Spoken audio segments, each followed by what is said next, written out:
It was one of those cases that got under your skin, the kind that stayed with you long after you left the crime scene. The call came through late at night on October 13th, 1974. A young woman had been found brutally murdered inside the Stanford Memorial Church, a place of sanctuary now tainted by something far more sinister. I arrived at the scene just after midnight. The air was thick with the smell of candles, incense, and something metallic: blood. The victim, later identified as Arliss Perry, a 19-year-old newlywed, had been found near the church altar, her body arranged in a manner that sent chills down my spine. She was fully clothed, but her body had been staged in a ritualistic position.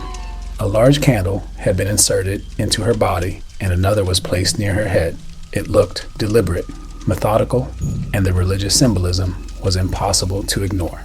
The violence done to her was intimate, almost as if her killer had taken their time. Perry had left her apartment that evening after an argument with her husband, Bruce Perry, to pray at the church. She never came back. By the time he realized something was wrong, it was too late.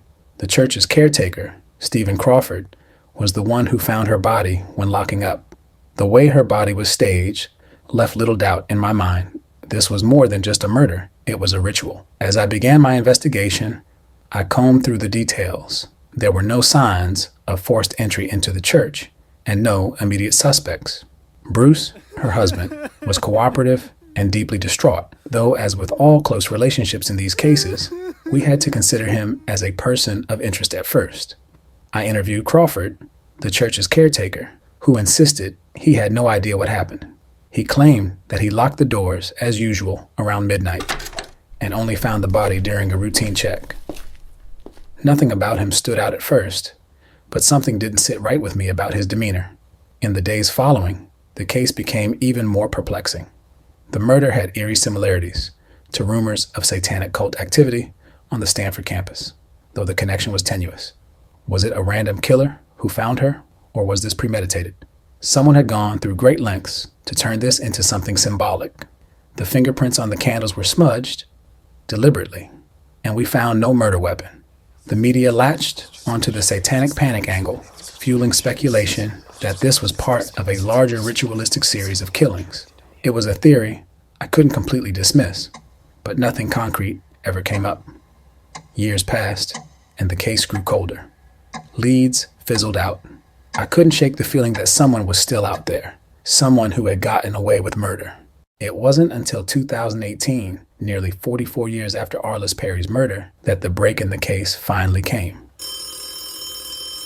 A DNA sample left at the scene was finally linked to none other than the church's own caretaker, Stephen Crawford. He had been under our noses the whole time.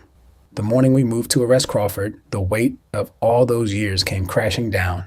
It felt like justice was finally within reach. But when officers arrived at his home, Crawford unalived himself before he could be taken into custody.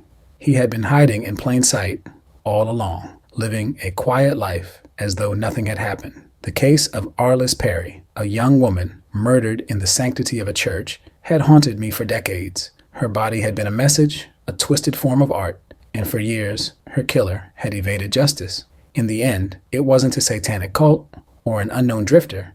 It was a man whose job had been to protect that very church. The full name of the victim was Arliss K. Perry, and her killer, the man who we thought had just been an innocent caretaker, was Stephen Blake Crawford.